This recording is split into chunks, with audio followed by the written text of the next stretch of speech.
Good afternoon. Good afternoon, everyone. Thank you so much for being with us again. This is another forum that we're having today for the expat population. This time we have a special guest. They are international speakers, and we're going to have their opinion. We're very pleased because we have been working for the last 2 weeks on making this panel possible today. So for that reason, oh, Joe, there you are. I'm very happy and I'm pleased for all the attendees.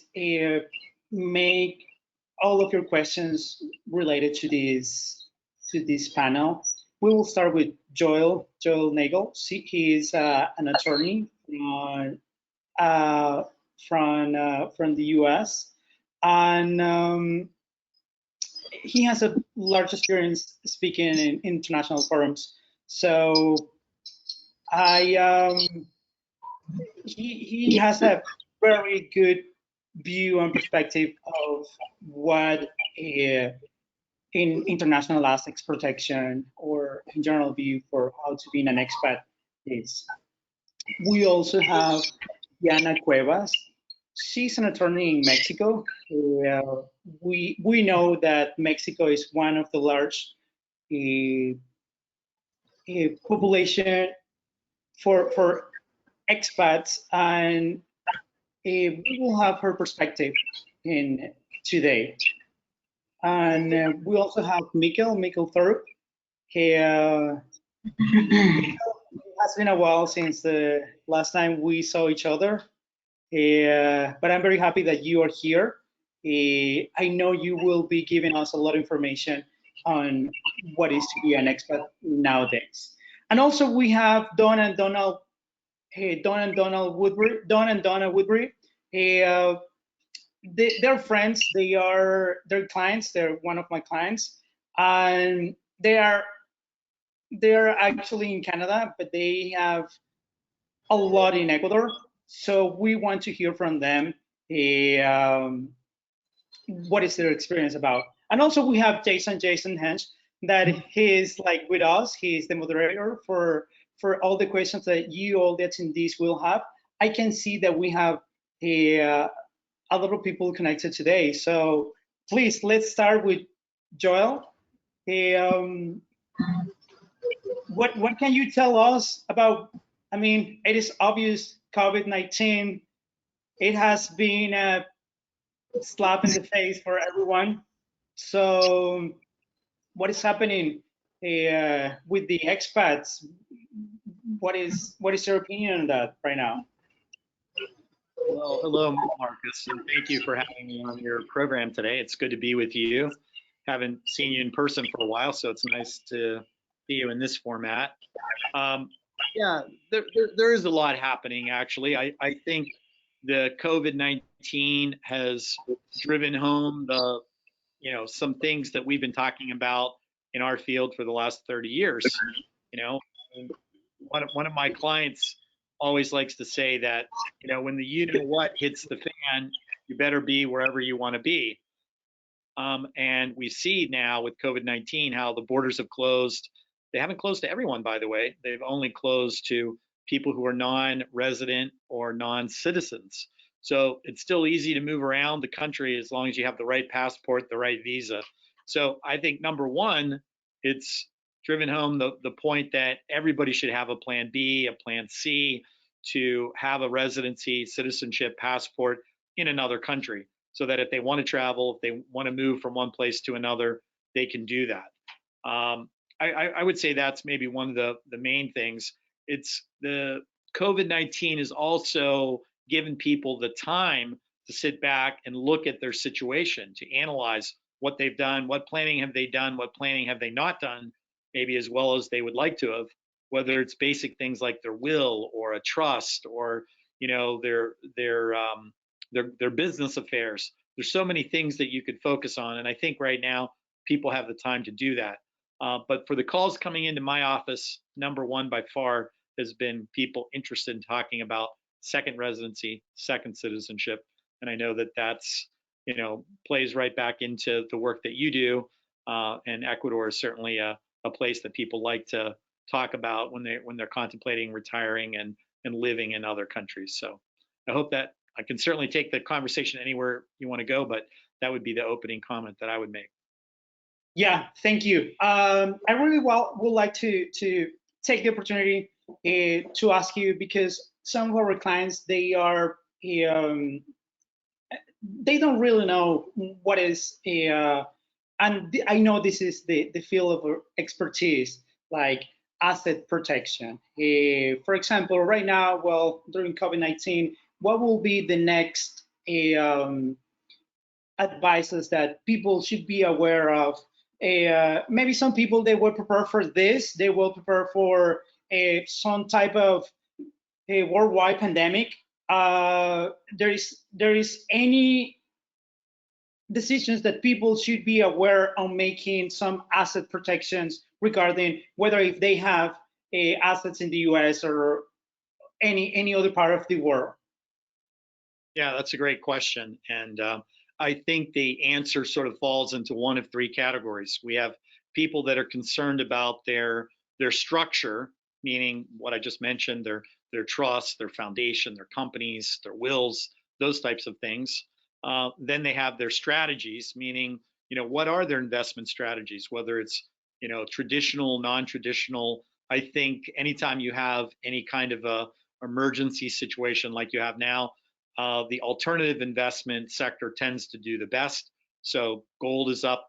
I think it's up between 20 and 25% since the first of the year. You have other alternative investments like Bitcoin that's also up, perhaps even more than gold. I think it's up about 33% since the beginning of the year. It's because people are moving away from, traditional stocks and bonds and mutual funds. Even though a lot of liquidity is being interjected in the marketplace to try to prop up the financial markets, I think the alternative investments are doing the best. So you have the structures, the strategies, and then self. And self comes back to your lifestyle, where you want to live, where you want to work. When we talk to clients about asset protection, it usually falls. We call it the three S's. It usually falls into one of those categories. Yeah. And what do you think? I mean, right now, I know, because I know you advise for some investments outside of the US too. So coming with new technologies, coming with new biosecurity, we have among our attendees business owners, hotel owners, Airbnb.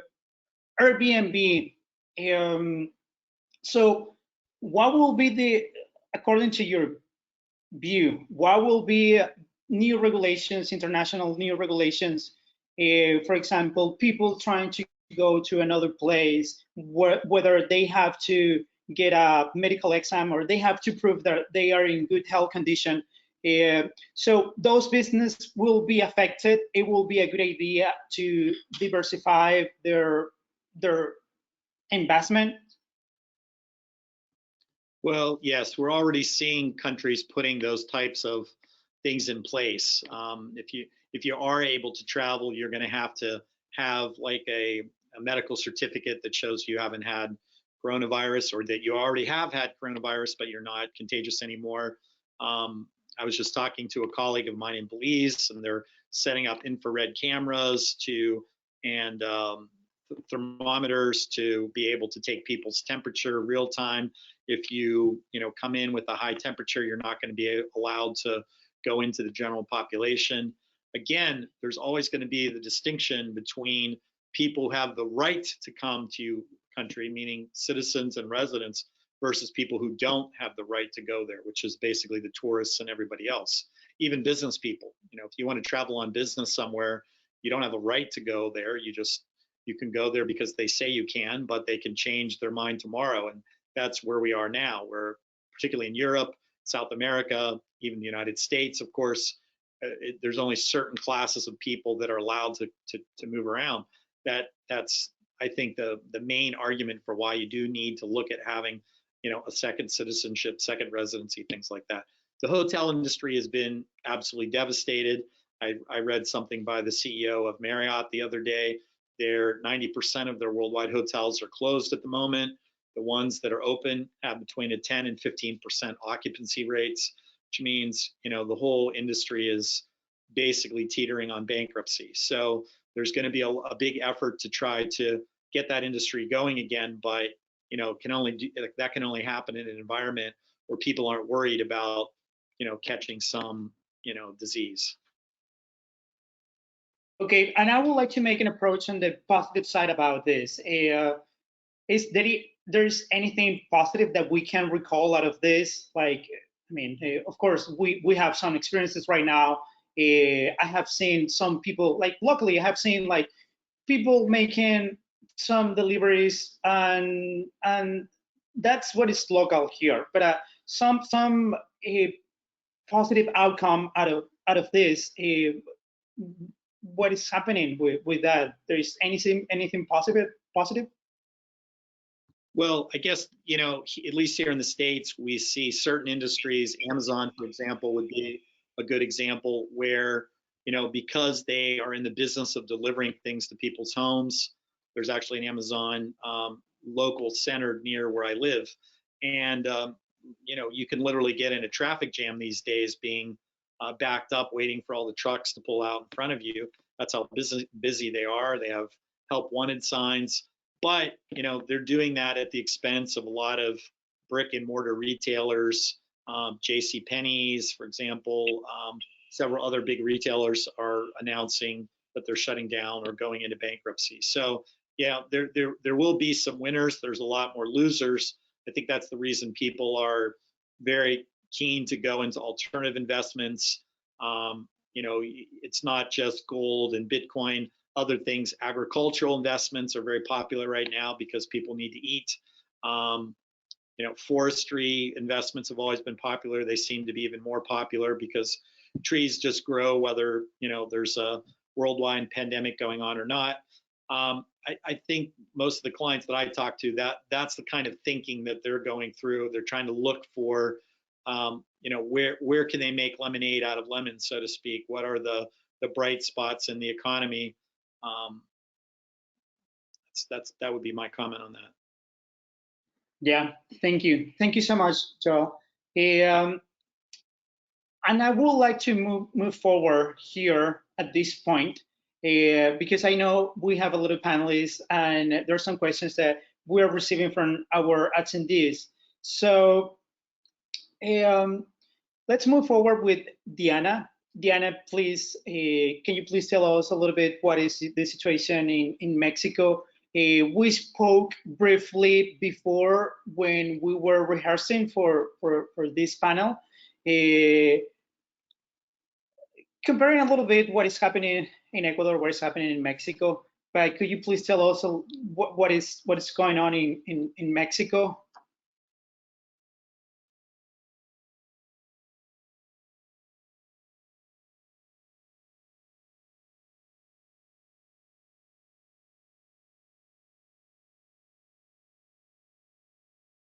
Can you hear me now? Were you listening to me before? Okay, because I just saw my micro go up. Anyway, in Mexico, it's been very uncertain because the federal government has not been very clear in where we're standing. The measures that the government has set up in the country has been very informal, so to speak. So they suggest what we are supposed to do, but it's not enforced, which means that most of the non-essential stores or businesses are to be closed. However, we're talking about gyms and some stores that hairdressers and things like that, they're not essential. Obviously, they have closed, but more because the society as a whole has been very responsible, but we haven't seen the federal government be as responsible as the citizens themselves. The free movement we exercise our constitutional right. So there's no stopping us from traveling inside the country, essential or non-essential question of that. In terms of immigration, Mexico has been repatriating Mexican citizens back into the country through the Tamaulipas border. Once they hit the Mexican territory again, they are free to move around with no restrictions whatsoever. If you come through the airport, again, there's no restrictions as if you're coming as a tourist or you're coming as a citizen, but there are some health measures as they take your temperature, and not like Joel was saying that you have to carry a certificate that you have either had the COVID or you're free of it. They'll just ask you, and they hope that you're being honest. If it's very apparent that you are, you have some health condition, you have fever or something like that, they will quarantine you, or they will ask you to quarantine at home or where you're supposed to be staying. Again, immigration has not set any specific rules as to visa processes, where there's no extensions, there's no flexibility to it. If your visa was to expire and you didn't apply to extend it or to change your visa status, we don't know. That's the truth. We don't know what's going to happen as it for now. There's no extension, there's no flexibility to it. So we're hoping that when they come back to work, they implement some kind of assistance to immigrants or to visa holders. And that goes the same for permits. If you brought your car temporarily and you had to leave back to the States and you flew back and you left your car behind, that's the same situation. We're just hoping that when they return to work, there's going to be some kind of assistance to foreigners, repatriating foreigners that have been stuck in Mexico back to their home country. That's a completely different story. There are flights going outside the country, but then again, their final destination is unsure whether they're going to be admitted or not. Some folks have decided not to leave the country, not to leave Mexico, because they don't know if their home country, and we're talking about, US or sometimes Europe, if they're going to be actually admitted, or if they can do their transit if they have to stop somewhere to make a connection. So that's the current situation in Mexico. Well, one of the reasons when we were putting together this panel, it was to see how other countries are doing. And basically we're in the same boat, because what I can say from my own professional experience here in Ecuador, I have clients, they're stuck in the US, they're stuck in Canada. I say stuck because some of them, they want to be here for their lifestyle, because their house, this is their house, this is their home, full-time, living down here. So this is just for our attendees, that I know it can be frustrating that you cannot go to get groceries as you did it before. But Diana, and how I know it is hard. It is hard to predict what's going to happen. But at the same time, I think the right, and sometimes it is a privilege to move outside of your comfort zone. I call it like a privilege because not everyone, it's just like you can go and explore new places, you can go and learn a new culture, adapt to this new environment. This is not going to stop people moving around the world. But Mexico is by excellence an expat destination for North Americans. Among your friends, your colleagues, how do you see the situation in the future? Well, I think there's light at the end of the tunnel, because we have been very comfortable in where we've been in terms of helping expats, because as you said, it's a big destination for expats from all around the world to come to Mexico. And we had a set scenario, rules and regulations, but they were not very updated. And they were not up to speed with how society was going or the expat community was going. So this has forced all of us to go to think outside the box and go beyond what we had in front of us. So we as law firms have been working with the state government in different parts of Mexico to actually update those laws, regulations to help immigrants in Mexico to, for example, expedite their visa processes that usually takes any amount of time. They say from 3 to 6 months, but then again, that could be the double, who knows? And now with the shortage of staff at the immigration department, who knows how long that might take. But we're trying to look into faster way to comply with international rules and regulations to this. So I think this has forced us to think beyond what we had and try to implement it in a positive way to be up to par with other nations.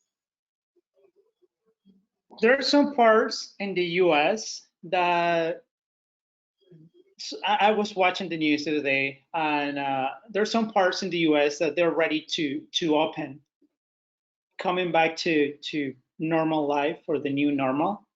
Is Mexico getting close to that? From Ecuador perspective, we created a system. This system, it works with the colors of the traffic lights. If you're red, basically you cannot go outside. If you're in yellow, you have some liberties, like for example, you can drive twice a week, but if you're green, you will still have some limitations, but you can do more than if you were in red. But the whole country, this was the first week implemented this in Ecuador. The whole country started in red. So we don't see anyone, because this is up to the mayors of the municipalities here.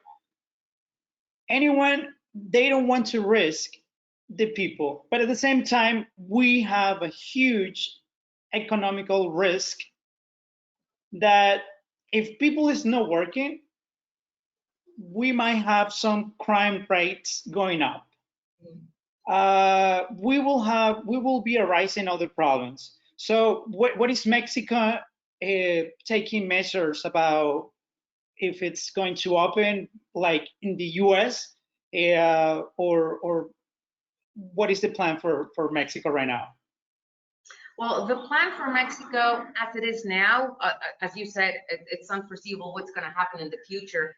And every time, of course, they're delaying the date that we shall reopen our economy. However, it's interesting to see that, as I said before, it's difficult to enforce to shut down the economy per se, meaning essential and non-essential activities. What the government is saying is that non-essential activities should be and must be closed until further notice, otherwise they're going to be sanctioned. Now, they haven't been certain about what those sanctions are, the amount of the sanction will it be. I have not seen, at least in the state of Querétaro, any place being closed by the police. So what I'm trying to say is that we have been very responsible but because the community has been very aware of what's happening in the rest of the world, and the community per se is the one taking action in their own hands and being responsible. They are the ones that have decided we're not going to open, or we're not going to go to certain places, so because they don't have people coming in, they're closing. When we're talking about, for example, supermarkets and things like that, not only the big supermarkets are open, but something that we have noticed, unlike the US, is that in pretty much the entire country, you can get anything delivered to your house, and I'm including anything that Amazon sells, but all your groceries could be delivered, and we're not at this point, we're not in shortage of anything, so we get delivered anything from toilet paper to groceries to fresh produces to your door, so that makes it very easy for everybody to stay at home. In terms of mobility, going from state to state, there's no restrictions. Okay, all right. Thank you, Diana. I would like to continue with Don and Donna Woodbury. And I know you have a presentation for us. As I mentioned at the beginning, they are full-time residents in Ecuador, and also they share their time between Ecuador and Canada. And we invited them because we would like to have a perspective from people who are actually doing this, being an expat. So please, Don and Donna, if you can tell us more about what you have prepared. And we spoke earlier, so please go ahead. Hi, everyone. Hi. Our presentation is there. Thank you very much. I'm Don. I'm Donna. And for those that you know us, know that we come as a team. We've done everything together as a team. For many years. For many years. We actually went to the University of Waterloo together. I studied economics and studied biology. Yeah. Together we worked for 25 years. We developed a chain of cellular phone stores in Canada here. And we were lucky enough to retire. Actually, I don't know if retire is a good word. I'm still not sure what that means. But we did sell our stores in 2013. Don still has oldphoneworks.com that he operates here in Canada. It's a little hobby business. We basically sell antique and classic phones to movie production companies and TV sets and hotels. You know, if you see a major movie that has classic phones in it, there's a pretty good chance that they came from our company. So we live in Ecuador 6 months of the year, and we live in Canada 6 months of the year. We are presently self-isolating in Canada. Luckily, we just finished building a house in November 1st, I guess we moved in. So we were kind of happy now that we have a place to stay. Yeah, we would normally be in Ecuador at this time of year, but those plans obviously went astray due to some problems that the world's encountering right now. So we are still in Canada. We would like to be in Ecuador right now, but we don't know when that's going to happen. So we currently have a farm in Ecuador that we are missing because we could be there walking our property and eating our fruit, but we are here in Canada. Next slide. Next slide, please. Next slide. So people often ask us why we came to Ecuador, what brought us to Ecuador. So really, in 2011, we were looking for a family vacation. We're not really resort people. We're looking for an adventure. We certainly found it in Ecuador, so we came here for Christmas. We were down, I think it was 4 weeks. We were down close to Salinas, so we really explored the coast from Salinas all the way up to Bahia, and to Canoa, yeah, of course, and we went up to Cuenca. But we ultimately landed in Bahia de Caracas, where we met Patricio Tamarez. Patricio, if you're on, hello, because he was the best tour guide to ever have. Yeah, and I think he influenced a lot of our decisions in Ecuador more than anyone else. Anyway, Patricio was very, very gracious, and he actually spent 3 or 4 days with us. He took us around to all the local attractions. You know, we visited the archaeological site Caye. We went to Isla Corazon and saw the frigate birds nesting, and he, you know, drove us down the beach to San Clemente. It was really a great experience, and he also, you know, gave us a very, very good overview of the opportunities in Ecuador. So that was really, really great. The value of a good tourist operator. Yeah, and Patricio was very special in that regard because, you know, he was at one point a vice minister of tourism, and so, you know, he knew what he was doing for sure. So that was really great. Anyway, when we were there in 2011, the country was much less developed than it was now. And, you know, the thing that really strikes me is just the process of driving from Guayaquil to Bahia was quite different back then. The roads were much less developed. And most of all, there weren't any road signs. So I got to tell you, you know, it wasn't in the GPS how to get there clearly, and there weren't really road signs. So we made so many wrong turns just trying to get to Bahia from Guayaquil that first year. It's much different now. The roads are tremendous now, just first rate, and the road signage is first rate now. So big, big change. Anyways, we got to Bahia and we had a very, very positive impression. It was different from a lot of the other stuff we had seen. The beach was, you know, lined with modern, not skyscrapers, but, you know, 10-story towers, a lot of good amenities in the town. It was just a very positive experience for us. Next slide.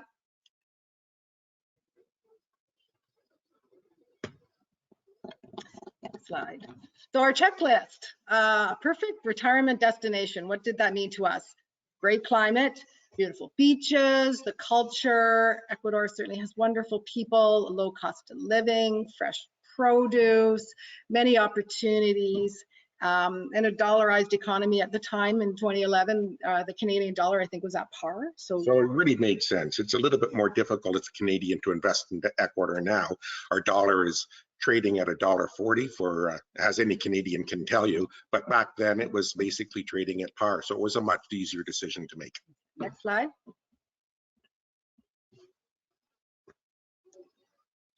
Okay, well, you know what?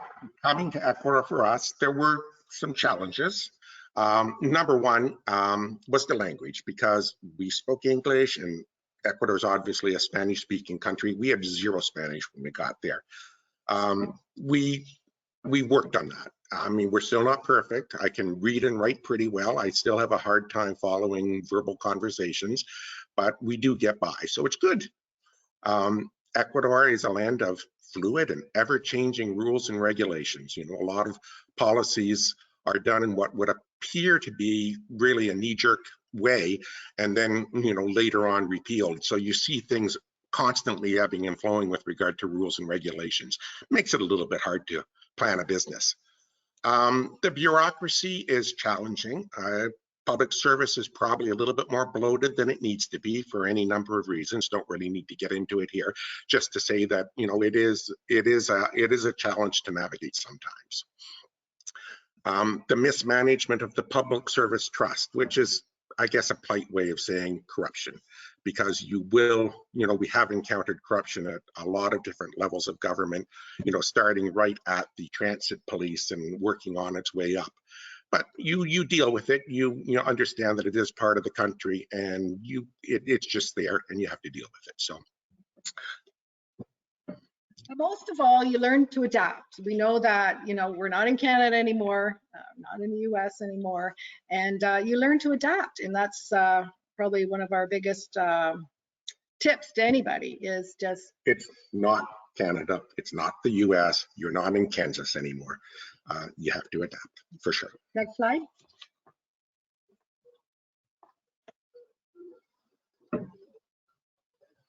So our investment goals, definitely as a Canadian, we are snowbirds. We do not like being cold. So we were looking for a warm winter retirement destination, and we definitely found it in Ecuador. Rental income, a farm to keep us fed and entertained, lots of fun, and a beachfront property. The picture there is the first year that we bought this property. We have developed it a little bit, but it's certainly a future development project, right? You bet. Okay, next slide.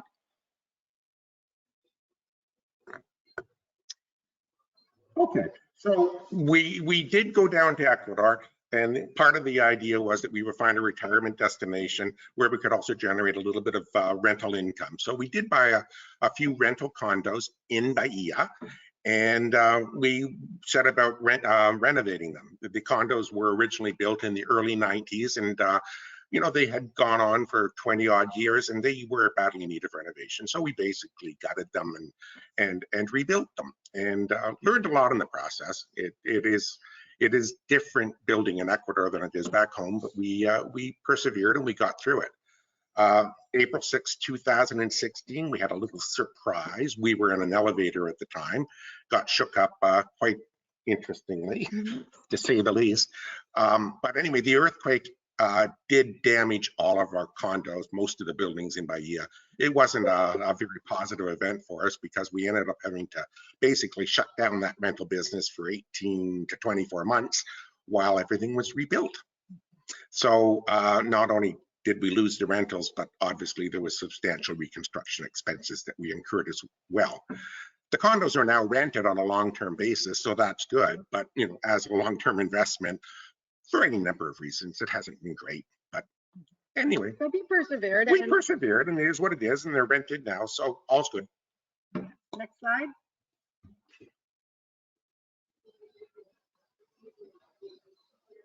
Okay, so condo renovations, Ecuador style. It's not the same as a condo renovation would be here. The way that work gets done there is definitely different. The electrical standards, the plumbing standards, the materials, way different than what we're used to in Canada. So that was a bit of an experience, and I found quite frustrating initially until I took kind of a que sera attitude, accepted it, and just worked with what was available. And you know, it worked out in the end. It's probably not done to the standards that I would like or what I'm used to in Canada, but it's acceptable, and the condos look fabulous. So you know, they're very, very nice. One of the great things that I learned was how to manage the workers in Spanish. And probably the first vocabulary that we learned in Ecuador was construction language. You know, how to say hammer and how to say wrench and that sort of thing. So it was really, really good to work on that level with the locals. From an investment perspective, one of the things we didn't anticipate is the amount of maintenance required in a tropical oceanside environment. Things that we would do once every 10 years in Canada, we literally have to do every year down there. Air conditioners rust out, you know, sliding doors don't work, just any number of things. So there's extra expense there that we weren't anticipating with regard to the oceanside maintenance. One of the most important things about managing our assets is recruiting the necessary help to manage things in our absence. And Marcus and his team have been tremendous in that way. They've helped us in all these years to make sure that everything runs smoothly when we're not there. And the other thing is we also utilize local professionals, accountants, and Marcus as our lawyer to make sure that we do things correctly. Next slide.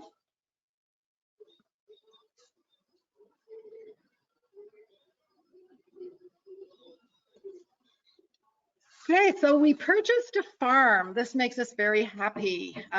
Originally, the farm was used commercially. They planted lots of sandia, watermelon, and papaya, melons, but everyone else in the Pajanel area sells lots of watermelons, so we wanted to do things a little different. We certainly had a different vision. We were interested in creating just a healthy, sustainable environment for ourselves and for our family and friends on the farm. We wanted to be organic and ecologically sustainable, use of the land. And most importantly, we wanted to plant lots of trees and bring back the birds, feed the food forest, to feed the birds and the wildlife in the area, which was, you know, a different vision perhaps than some of the farms that are in our area. Next slide. So basically what we were working on, and it is a work in progress, is an ecological retreat for visitors. We have plans to build guest cabins. One of the things we really discovered by renting short-term rentals in Bahia is we would bring our guests out to the farm for the day. So we'd go out and we'd pick fruit, and we'd make a Sunday brunch, and Plant some trees. and we plant some trees.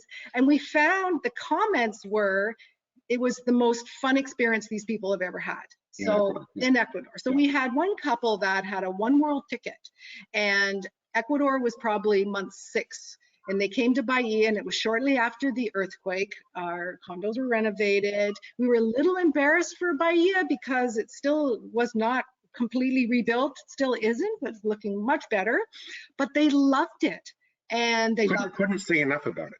And they loved the people, and we brought them out to the farm, and of course we had such a great time on the farm. And their comment was, of all the places they had been to already, they loved Ecuador and they loved Bahia. So, you know, that was pretty special to hear. And you're not the only people that say that. We had another family in. It was actually mom, pop, and 2 kids, and the kids were like 2 and 3 years old. And we took them out to the farm as well. The kids had a blast. They were picking the fruit and everything. But their comment was very, very similar. When they got to Bahia, they had no awareness that an earthquake had happened before they got there. And so they got there and looked around and said, yeah, something's happened here. But they said, it's okay. And they were really, really happy with their vacation in Bahia, and really, really happy with the farm experience for the kids.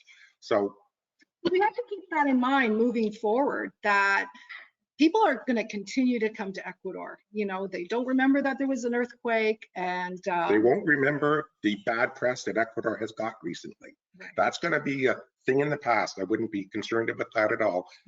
You know, if the memory of an earthquake can disappear that quickly, then this is just going to go away too. So while we're sitting here in self-isolation in Canada, we have lots of time on our hands. And so one of the plans we have are designing some guest cabins on the farm, because we've really discovered that people love being on the farm. The whole farm to table culinary experiences is big. The whole culinary tourism can be huge, especially in Manabí. We have so much to offer. We've started to, well, with all the trees that we've been planting on the farm, we have signage. And so we can do either self-guided tours or tours on the farm. We want to be really environmentally conscious. And one of the things that we were thinking about while we're sitting here is offering carbon emission offsets by planting trees.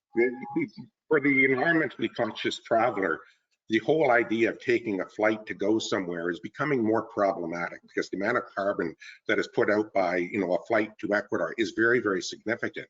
But if we can go out and we can say, okay, you know what, we will give you an opportunity to offset your carbon emissions. Come out to the farm and plant some trees. And, you know, it may be very, very good messaging, certainly will be for us, but I think that Ecuador could follow suit and do something too, and, you know, make themselves more of an ecological destination. Next slide.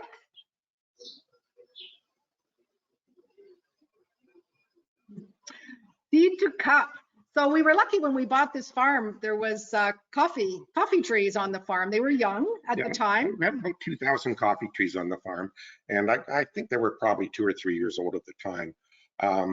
We're obviously about 8 years into it now, I guess, aren't we? And the trees are big and they're producing lots of coffee. We had lots of fun producing coffee. Unfortunately, we ran out of coffee. We bring it back to Canada, and we've run out about 3 weeks ago. Okay. So we're drinking Colombian now. Just. But there is an opportunity. We really need to bring Ecuador coffee to Canada, not just our own. We don't have enough, but I think there's a huge opportunity, because Ecuador has some delicious coffee, and I think there's an opportunity there to bring it to the Canadian market in a larger way than what we're doing. For sure. So on our farm, we actually process the coffee completely, from the tree right down to roasting. A lot of the equipment we have actually made, we're not huge scale, so we don't have big equipment. So we've actually had local fabricators make some equipment for us to help process the coffee. And we can actually take it right from the tree. You can see some of the pictures there of some of the things we do. And we actually have a roaster, and we roast it ourselves. And we sell it in the local eco market in Bahia. And our friends buy it, and we obviously drink a lot of it ourselves. So, Except now, we're in it. because we're in it, yes. Next slide. We'll try to run through the next few little slides fast. Well, we do enjoy experimenting. We discovered Sacha Inchi. Sacha Inchi is a really unique crop that can grow anywhere, and in our dry forest, it's a great crop to have. I guess how I discovered it was I bought the seeds from a local vendor one day, and I brought it home, and I thought, oh, why don't I toast these? So I toasted them and put the salt on them, and I have to tell you, they were delicious. Everyone tried and just raved about them. Absolutely delicious. And so we've toasted them. We've made Sacha Inchi butter. Our idea is to, with our cacao on the farm, to make like a Sacha Inchi butter cacao combination, but you can extract the oil. We haven't done that yet. But we certainly have done a lot with the flour. Our biggest challenge, and again, an opportunity for somebody, is the lack of processing in our area. So it is quite a complicated process to get the seed out. There are 2 shells you have to remove. It's a bit of a challenge. So again, like with the coffee, we will probably look at maybe fabricating some of the machinery locally. We certainly, the machinery is available on a commercial level, but we'll never be producing at that level. So we'll come up with a way to do it. But there are a lot of local farmers that have Sacha Inchi, so it could actually really help the local economy if there was processing. If there was processing, because we only know of one person that processes right now. But if there was processing, even developed as a co-op, could also help the locals as well and help the local economy. I think it could be very good, and it could also be exported. This stuff is really it's a really hot product out there in North America as a health food for any number of reasons. Yeah. Next slide.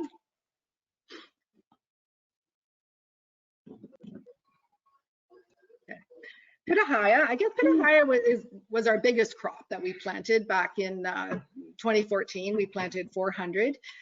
We started our first harvest the following year.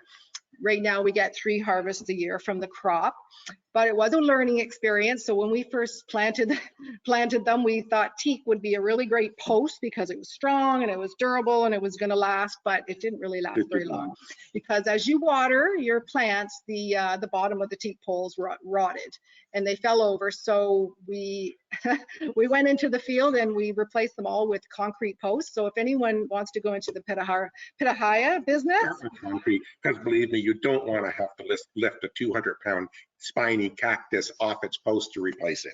It's not a fun job, and we had hundreds of them to do, which we did 400 times. Donna, there are other slides. I guess I just would like to speed it up because I'm receiving some questions regarding asset protection here, trust. That will be for Joel, but I would like you to help us moving a little bit. Also, Mikel, we have his presentation. Yeah, okay. Well, we can flip through these. Next slide. We can just flip through these. This is just fun stuff on the farm. I think you'll find that we just really enjoy the farm experience. So you can flip through it. This is moringa. Lots of fruit that we grow on the farm and sell at our local tienda, at our roadside stand. And flip through. Fun with fowl.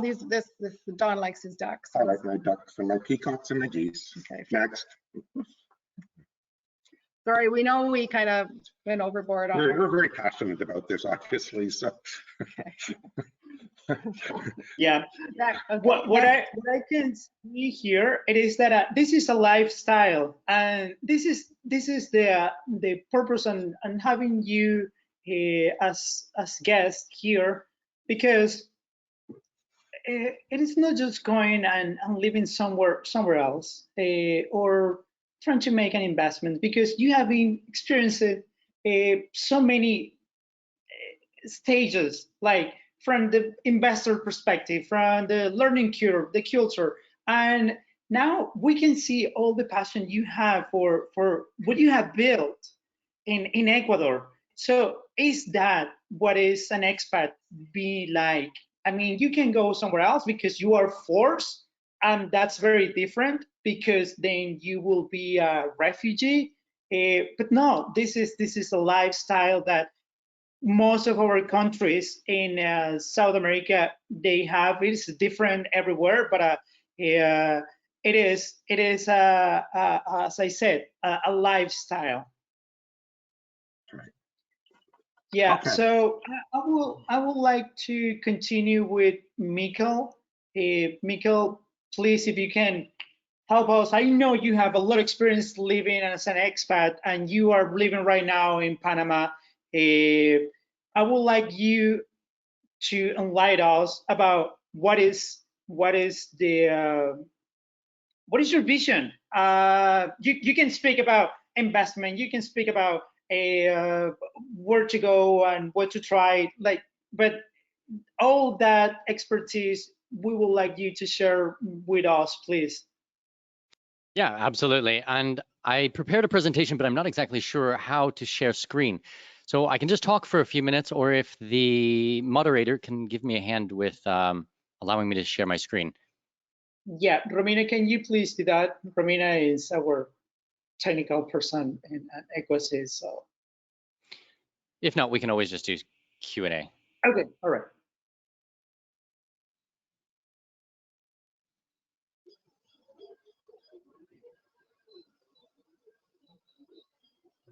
Okay, can you see my screen all right? Yes, we can. Perfect. Okay, so my name is Mikkel Thorpe, and my presentation today is called Living Overseas as an Expat, What to Expect Post-COVID-19. Now, you might be wondering, who is Mikkel Thorpe and why should I listen to him? Well, I've been solo traveling around the world since my teens.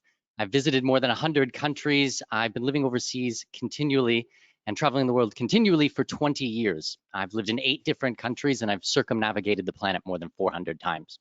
I wrote the #1 best-selling book, Expat Secrets, How to Pay Zero Taxes, Live Overseas, and Make Giant Piles of Money. Very humble title, I know. I host a podcast called The Expat Money Show, and I am the director of content and marketing at Escape Artist, which is the oldest and largest offshore website in the world. Now, the way that I see it is that post-COVID, there's a lot of fears. There's a lot of problems in the world right now. And a lot of these are not just exclusive to what's happening with COVID, but really in general to be an expat. So I think that some common questions that I usually get is it safe to be an expat? What will the government be doing? There's a lot of uncertainty. What are the medical facilities like overseas? Can I get insurance? What if I can't speak the language? Will the people accept me? Will I make friends? Will there be community? A lot of things like this. So I'm going to try to answer a couple of these questions in my presentation today. And I suppose you could say these are kind of insights. These are insights from me traveling the world over the last 20 years. And I hope that I'm able to show from some of my own experiences and from some of my stories what life is like as an expat. So the first of my insights is the world is safer than you think. #1, the world is safer than you think. So I want to tell you a couple of stories. So I remember this one time I was going to the pool and I was swimming and I put all of my stuff in a locker and I went and did my laps and I did my 30, 40 laps and I came back and someone had broken into my locker and they had taken my wallet and all my money and my credit cards and my ID and everything like that. But actually that wasn't in, Zimbabwe or Ecuador or Colombia or any of these places that I've been. That was in London, Ontario, my hometown. And that time that I got attacked, well, I remember I was traveling through the south of France. And this was probably about 18 years ago, no, maybe about 20 years ago. And I was in Montpellier and Béziers, and I was traveling around, and some people started following me. And I got a little bit scared, and they were coming up behind me, and it was like a group of French punks, and they had their dogs with them. And so I went into McDonald's, and I sat in McDonald's for 2 hours, and they got really bored and they walked away. And I'm telling you these stories kind of tongue in cheek, you know, like the horrible things that have happened to me really were not horrible at all. But like this happened in the south of France, one of the most beautiful places on planet Earth, a place that gets millions of tourists every year. And that's the only time I've ever felt in danger. And that's not really the time I got attacked. It's the time that I almost got attacked. I remember I was traveling through Colombia, and I got totally lost. I had no idea where I was. I was in Bogota, and I needed to get, I was actually at the Canadian embassy, and I was getting a new passport, and I needed to get back to my hotel in the Candelaria district. And it was getting a bit late, and I really literally had no idea where I was going, and my Spanish was terrible at the time.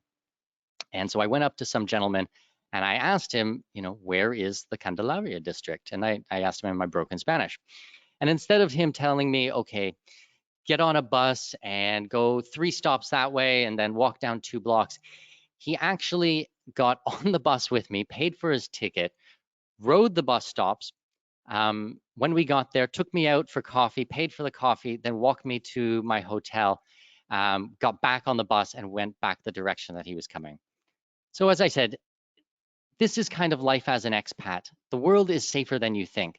These horrible, horrible things that people are so fearful of, they don't really happen, you know? My number 2 big insight from 20 years of traveling the world, and I try to make these as simple as possible, is that we are all the same. And honestly, I don't care if you are tall, short, fat, skinny, gay, straight, black, white, male, female, young, old. It really does not matter. We are all the same. So I remember when I went to North Korea, I had an opportunity to go to North Korea, I want to say in about 2012. And I went there for 2 weeks. And we went on a tour. We came in through China. And, you know, North Korea is a bizarre country. Like, they have some weird things going on with the government. There is no question about that. But what did we do every day we were there? At night, we would go bowling and drink a lot, maybe too much. During the day, we would ride the subway and we would go visit museums. We were there for National Day, and they had these big, beautiful gatherings of not even thousands of people, tens of thousands of people, possibly hundreds of thousands of people that were doing what was called a mass dance. And they would get 20 people in a circle, and they were all dressed in their best clothes, and they would do this dance. And our tour guide told us, okay, you can go 2 blocks that direction and a block over there and a block that way, and that's kind of the water, so maybe stay away from that side. But, you know, in this 2-3 block area, you know, do what you want, and I'll meet you back in 2 hours. So this feeling of being watched every single second wasn't really there, you know? And we were quite fortunate. We had a Brazilian with us who had lived in South Korea, in Incheon, for I think something like 8 years, so spoke fluent Korean. And we went around and we started talking to people, and they had us sit down and we had food with them, and we chatted and we made friends, and we asked lots and lots of questions, and they were very open with us. And it was very similar when I went to Iran. I also had an opportunity to go to Iran, going on almost probably about 7 or 8 years ago now. And I came over from Abu Dhabi. I had lived in the Middle East for 8 years, and I flew over to Iran, and this was a really delicate time.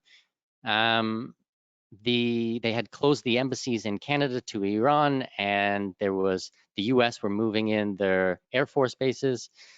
And, you know, we weren't really sure what was going to happen, if there was going to be another world war. So I decided to go over and see for myself. And after 8 years of living in the Middle East, I kind of expected it to be similar to all the countries that I visited there. But really, it was so different. These people were warm and generous and so respectful of the women there. I was just blown away.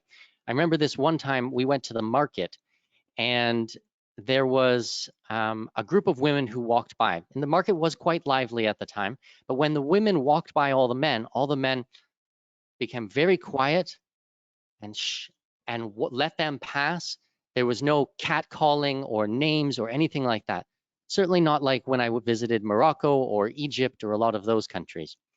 And, Iran is supposed to be the axis of evil. And here there are these amazing people with this very rich, deep culture who really showed a lot of respect for other human beings. And I think it's really important to separate a lot of times between the government and the people. There's a lot of problems with government, but honestly, people are good. People inherently want the same thing. We want a roof over our heads. We want a full belly. We want to protect our family, and we want to be loved. And like I said, it doesn't matter where you come from. So my third big insight that I've taken away from all this travel is it all works out in the end. And this has really been a guiding force in my life. This has been the deciding factor that has shaped me in who I am. And then the full quote, and I don't know where it came from or who said it originally, but it all works out in the end. And if it doesn't work out, it's not the end. And that has helped me more times than I could possibly explain to you. I could possibly tell you about traveling the world and living overseas. So I remember this one time I was traveling through Costa Rica, and I had done this big trip with a group of Israelis. And I had taken 18 months and hitchhiked and backpacked through Central and South America, visiting at least a dozen different countries. But at this point, I needed a break. I needed a little bit of time to myself and just a time to chill out and to relax. So I went to Costa Rica, and I went on the Pacific side, and I found this little pension, basically a room in someone's home. And I just spent a few days there just reading books and being quiet and enjoying nature. And one day I went for a walk on the beach, and I was walking for probably about 15, 20 minutes, and there was nobody on this beach. This was, I don't know, like I said, this was a long time ago as well. So it wasn't developed as much as it probably is now. And I saw this small little inlet, this little river. So I decided, you know what, I think I'm going to go for a walk through this and kind of go exploring, see what's going on. And I was wearing shorts, and I put my sandals in my hand, and I started splashing through the water and walking. And I'm probably about 15, 20 minutes back there. And I think to myself, I wonder if there's any crocodiles back here. And I went, yeah, that's so stupid. Crocodiles live in Australia. There's no crocodiles here. And I swear to God, I took 1 step, 2 steps, 3 steps, and I looked up, and about 3 or 4 meters away was a giant, I want to say 3-meter long crocodile who came into the water. And he was so close to me, it was unbelievable. And you ever hear those situations? You get the 3 Fs, the fight, flight, or another F word, which I'm not going to say here today. And this is that reptilian part of your brain. So I clenched my fists, and I braced my feet, and I turned around and I ran as fast as I could, screaming like a little girl. But you guys didn't actually think that I was going to fight this thing, right? And I tell you these types of stories because it all works out in the end. And it's similar. I went to New Zealand, and I had been traveling for 18 months, and I had no money left. And my brother, who was supposed to meet me in New Zealand, we were moving there. We were going to spend a year there. And he was supposed to have all this money, and he was going to be my savior, and we were going to get a nice place to live and get some food. And he decided he wanted to do online gaming, poker.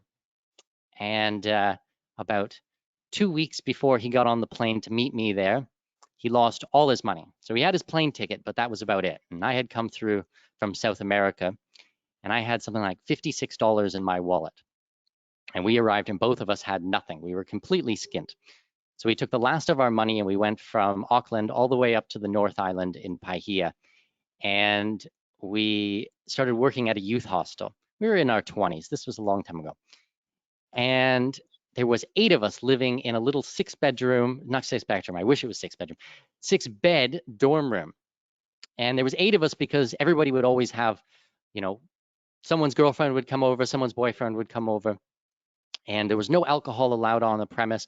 So they would be passing up beers through the window, and we would have drinks. And, every morning we would make beds, and we took care of the youth hostel.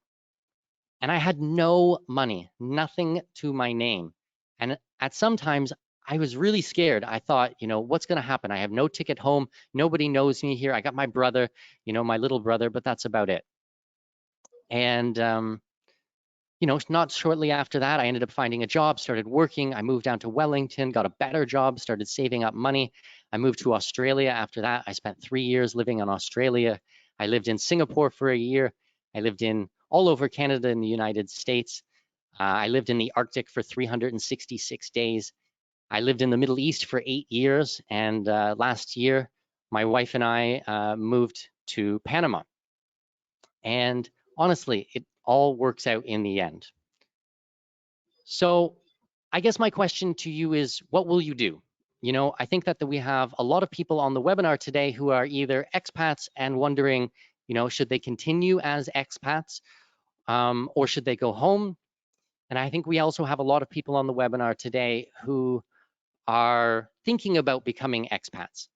And I want you to understand that being an expat is more than just where you live. Traveling the world and exploring new things and meeting new people, it's more than just a place you live. It really shapes you as a human being. It shapes who you are.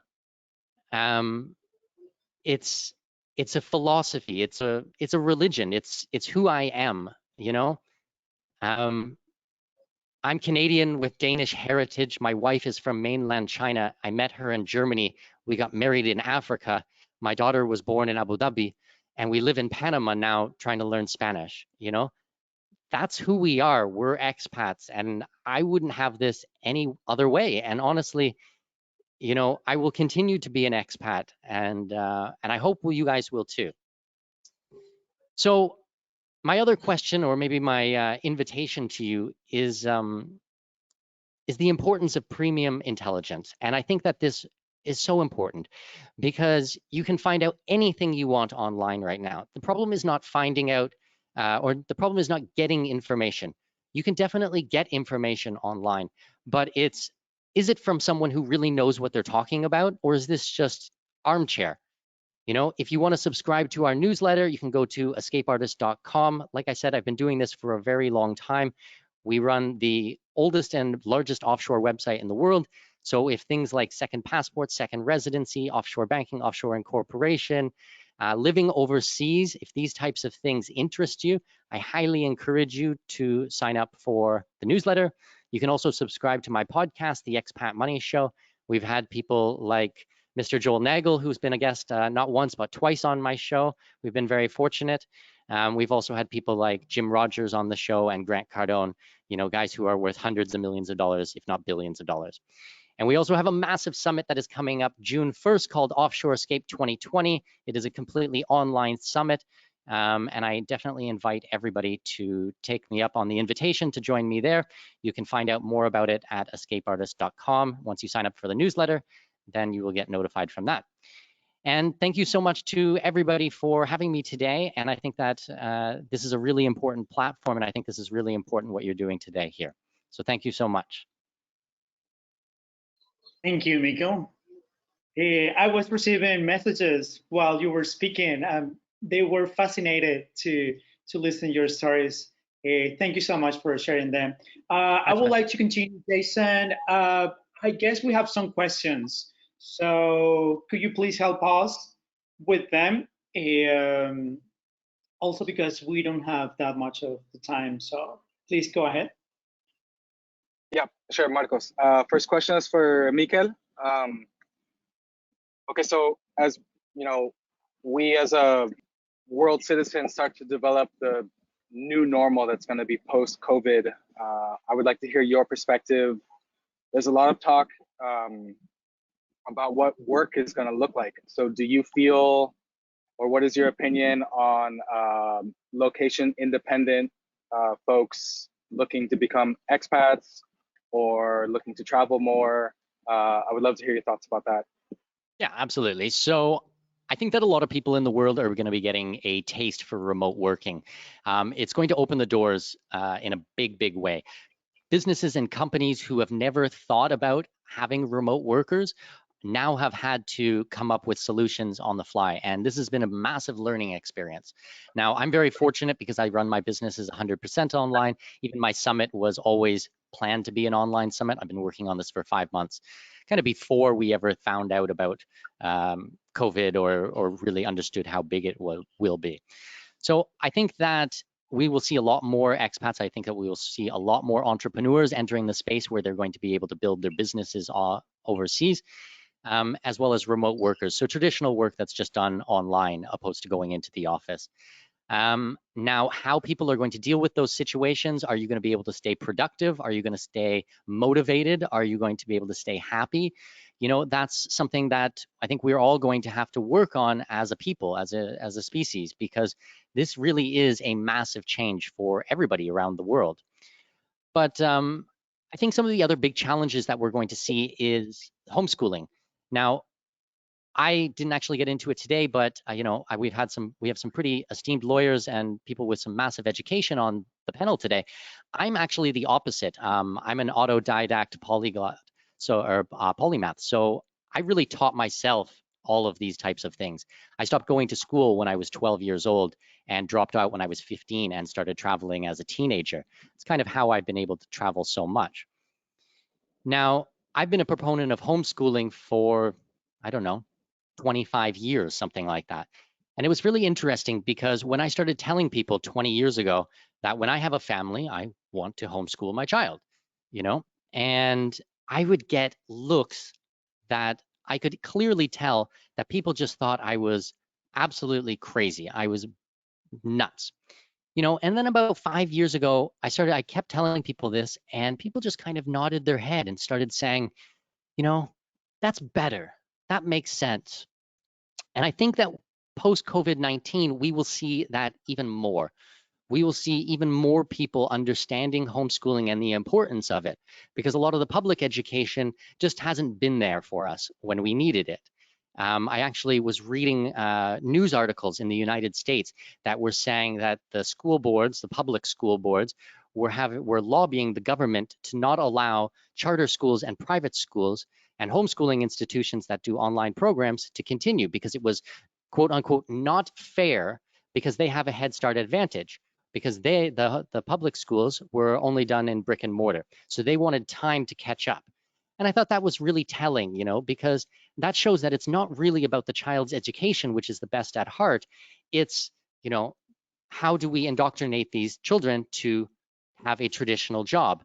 You know, I think we all understand how public education is set up, the way that school bells are rung. You know, when you talk about interest-based learning and homeschooling and world schooling and all these other phrases to describe this, I think it's very different. Now, I know that there are some excellent private schools out there. There are some excellent charter schools out there. But I think that the public school system has really failed at this moment. And I think a lot of parents are seeing that. And now they're thinking, you know what? Maybe I could travel the world. Maybe I could be the digital nomad or the expat entrepreneur, build their business overseas and bring their kids with them. So I think that we'll see a lot of changes in the future for that. Great, thank you. Thank you. Jason, we have more questions. Yep, definitely. Marcos, thank you. The next question is for Joel. Could you please speak a little bit more in depth about different opportunities to protect your overseas investment? I know a lot of the attendees today either live in Ecuador or are considering strongly to invest in Ecuador. So what are some of the ways that you can protect your investment overseas? Well, thank you for that question. It's a great question. I think a lot of people that live, you know, in their home country, US, Canada, wherever, you know, they do a certain amount of planning in their home country. Then they move overseas, part-time, full-time, and they start acquiring assets, and that becomes a very valid issue. It's difficult to have, let's say, a US will dealing with your, you know, farm in Ecuador. You need to have an Ecuadorian will. You need to look at the right kinds of structures.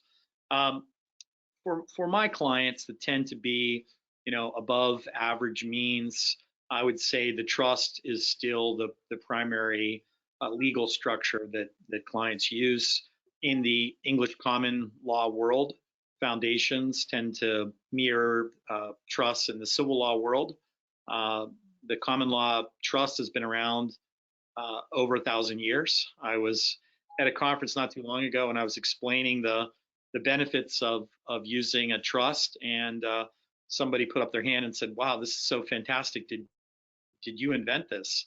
And I said, "Well, I wish I had, but actually, some folks probably way brighter than me came up with this over 1,000 years ago." So it's not a new phenomenon.